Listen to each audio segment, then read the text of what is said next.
Hello friends, நான் உங்கள் சுருராஜி பேசுகிறேன். இது சுருராஜியின் கதை சொல்லும் நேரம்.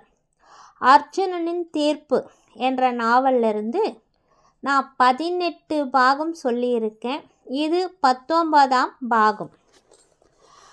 அறையை விட்டு வெளியே வந்த யசோதாவை பார்த்த கோபாலகிருஷ்ணன், என்ன யசோதா, பொண்ணை பார்த்தியா, உனக்கு பிடிச்சிருக்கா என்று கேட்டார். எனக்கு ரொம்ப பிடிச்சிருக்கு. உங்கள் பையனுக்கும் இன்னும் கொஞ்ச நேரத்தில் பொண்ணு பிடிச்சிடும் என்று கூறி சிரித்தாள் யசோதா. அவள் கூறியதை கேட்ட அர்ஜுனனும் வேதகிரியும் சட்டென்று ஒருவருக்கொருவர் பார்த்து கொண்டார்கள். உண்மையிலே இங்கே என்னதான் நடக்குது மாமா?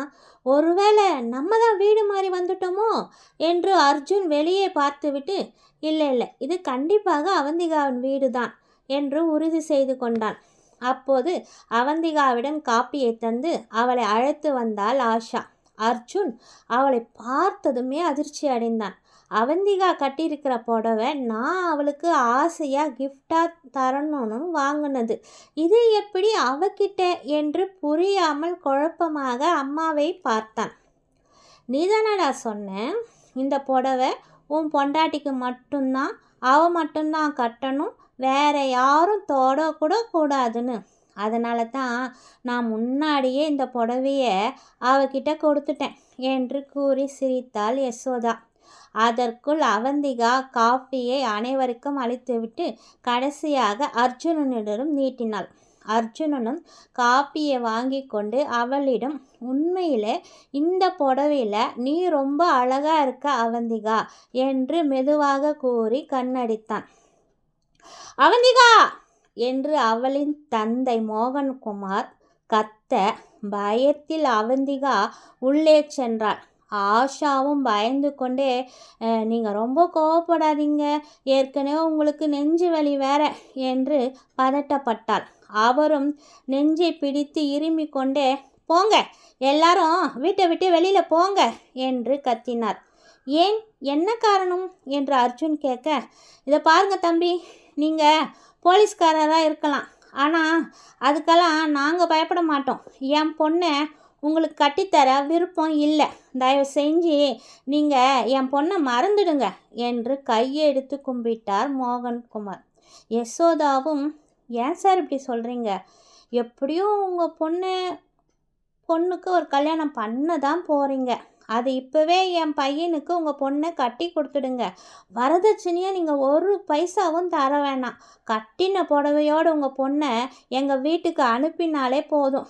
அவளை என் மகளாக நான் காலம் பூரா வச்சு கண்ணுக்கு கண்ணாக பார்த்துப்பேன் என்று யசோதா கூறி தாம்பாளத்தட்டை கையில் எடுத்து மோகனகுமாரிடம் தர, அர்ஜுனனும் அதிசயமும் ஆச்சரியமும் கலந்த சந்தோஷத்தோடு அம்மாவையே பார்த்து கொண்டிருக்க, ஆனால் மோகன்குமாரோ ஒரடியாக அந்த தாம்பாளத்தட்டை தட்டி விட்டார். அவ என் பொண்ணு, அவளோட கழுத்தை நெரிச்சு அவளை கொன்னாலும் கொல்லுவேனே தவிர வேற யாருக்கும் அவளை கல்யாணம் பண்ணி தரமாட்டேன். மரியாதையா போங்க வெளியே, எல்லாரும் வெளியில் போங்க என்று மறுபடியும் சத்தம் போட்டார். அர்ஜுனனும் கோபத்தில் அவரை நோக்கி போக, யசோதாவும் வேதகிரியும் அவனை பிடித்து தடுத்து நிறுத்தினார்கள். அவசரப்படாத அர்ஜுன், கொஞ்சம் பொறுமையாக இரு. அவர் தான் ஏதோ கோபத்தில் பேசுகிறாருன்னா நீ எதுவும் பேசிடாதே என்றாள் யசோதா. அதுக்காக அவர் இஷ்டத்துக்கு என்ன வேணுமானாலும் பேசுவாரா? இவர் யார் என் அவந்திகாவை கொன்னுடுவேன்னு சொல்கிறதுக்கு? பொண்ணை பெற்றவருன்னா என்ன வேணாலும் செய்வாரா? அவந்திகா, அவந்திகா வா வெளியே என்று கத்தினான் அர்ஜுன். அதற்குள் அக்கம் பக்கத்தில் உள்ளவர்கள் கூட்டம் கூடிவிட்டார்கள். யசோதாவிற்கும் ஒன்றும் புரியவில்லை. என்ன இவன் இப்போ எதற்காக அந்த பொண்ணை கூப்பிட்றான் என்று பயந்தாள். உள்ளே அவந்திகாவோ அர்ஜுன் தன்னை பெயர் சொல்லி அழைப்பதை கேட்டதும் மேலும் பயந்து போய் அழ ஆரம்பித்தாள். ஆஷாவோ அவளை அடிக்கவே ஆரம்பித்தாள். அதற்குள் அர்ஜுன் உள்ளே வர பார்க்க மோகனகுமார் தடுத்தார். தம்பி, இதுக்கு மேலே உங்களுக்கு மரியாதை இல்லை, நான் போலீஸை கூப்பிடுவேன் என்றார். நீங்கள் கமிஷனரை கூட கூப்பிடுங்க, நான் பயப்பட மாட்டேன் என்று அவரை பிடித்து அந்த பக்கம் தள்ளிவிட்டு அவந்திகாவை அடித்து கொண்டிருந்த ஆஷாவும் விலக்கி விட்டான். அழுது கொண்டிருந்த அவந்திகாவை தன் இரு கைகளால் பிடித்து, அவந்திகா நீ கூட ஏதோ உன் அப்பா அம்மா மேலே இருக்கிற பாசத்தில் தான் என்னை கல்யாணம் பண்ணிக்க மறுக்கிறேன்னு நினச்சேன். ஆனால் இப்போ தானே தெரியுது இவங்க மேலே இருக்கிற பயத்தில் தான் நீ மௌனமாக இருக்கிறேன்னு. இப்போவே கிளம்பி என் கூட வா என்று அவளை கைகளை பிடித்து இழுத்தான். ஆனால் அவந்திகா அழுகையை நிறுத்திவிட்டு, இல்லை, நான் உங்களை நம்பி வரமாட்டேன். என்னை திட்டினாலும் அடித்தாலும் எனக்கு எங்கள் அம்மா அப்பா தான் வேணும் என்று உறுதியாக கூறினாள் அவந்திகா. ஏய், ஏண்டி இப்படி பேசுகிற? என் மேலே உனக்கு நம்பிக்கை இல்லையா அவந்திகா? நான் உண்மையிலே உன்னை கல்யாணம் பண்ணிப்பேன் அவந்திகா.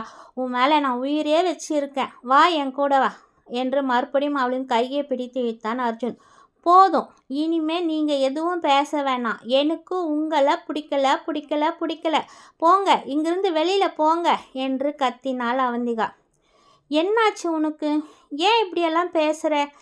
ஏண்டி என்னை பிடிக்கல? இங்கே பாரு, எனக்கு உன்னை தான் ரொம்ப பிடிச்சிருக்கு. நீ தான் எனக்கு பொண்டாட்டியாக வரணும். உன்னை பார்த்த அன்றைக்கி அந்த நிமிஷமே நான் முடிவு பண்ணிட்டேன். உன் அப்பா உன் கழுத்தை நெரிச்சு கொன்னுடுவேன்னு சொல்கிறாரு. உங்கள் அம்மா என் கண் முன்னாடியே உன்னை அடிக்கிறாங்க. இதெல்லாம் பார்த்துக்கிட்டு உன்னை விட்டுட்டு போக சொல்கிறியா என்று அர்ஜுனனும் கோபமாக கத்தினான். என் அம்மா அப்பா எவ்வளவோ பரவாயில்லை. உங்கள் அம்மா என்கிட்ட உங்களை பற்றி என்ன சொன்னாங்கன்னு தெரியுமா என்று கூறியதும் அர்ஜுனனும், எங்கள் அம்மாவா?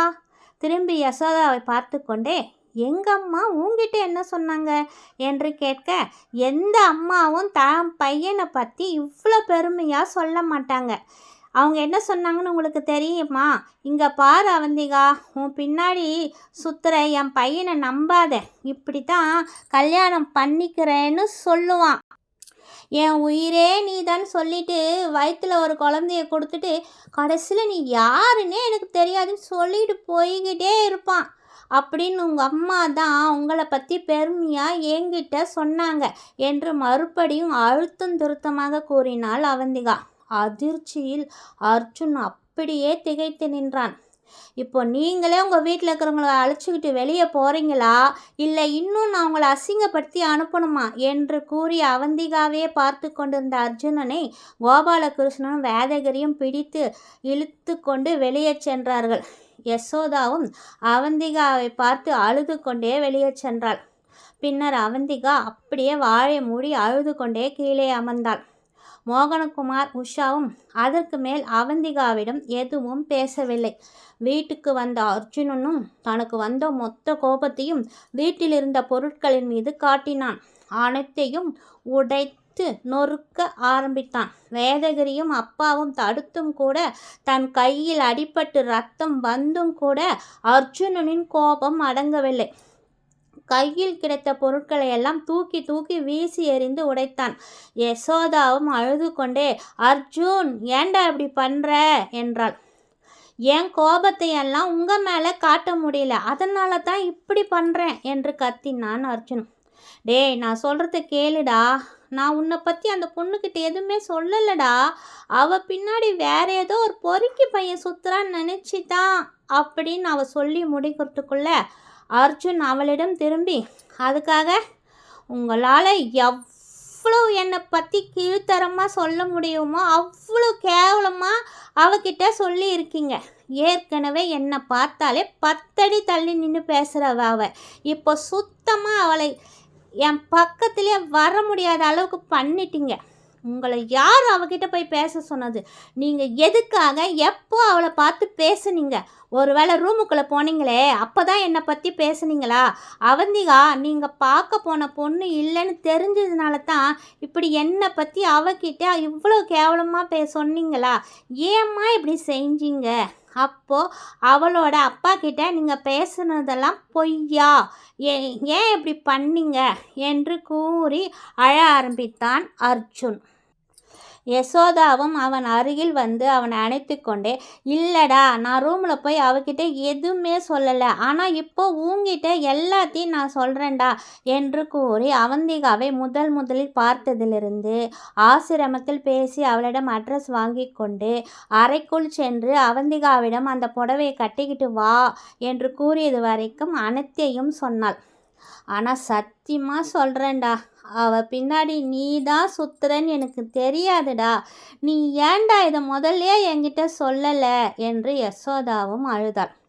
அர்ஜுனனும் அவந்திகாவை சந்தித்ததிலிருந்து நடந்தவைகள் அனைத்தையும் கூறி, அம்மா, நான் உங்ககிட்ட சொல்லணும் தான் நினச்சேன், ஆனால் நீ எப்படி இதை எடுத்துப்பேன்னு பயந்துதாம்மா சொல்லலை என்று அவள் மடியில் படுத்து அழுதான்.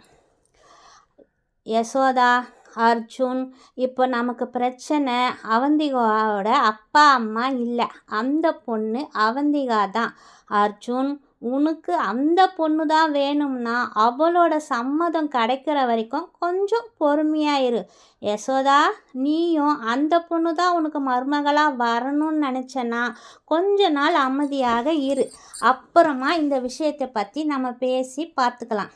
அது வரைக்கும் நீங்கள் 2 பேரும் அந்த பொண்ணை சமாதானப்படுத்துவதை பற்றி யோசிங்க. இவ்வளோதான் என்னால் சொல்ல முடியும் என்று கூறினார் கோபாலகிருஷ்ணர். வேதகிரியும், மாமா சொல்கிறது தான் கரெக்டு, கொஞ்ச நாள் கழித்து தான் ஒரு நல்ல முடிவை நம்ம சேர்ந்து எடுக்கணும். அர்ஜுன், அது வரைக்கும் நீ கொஞ்சம் பொறுமையாக இருடா.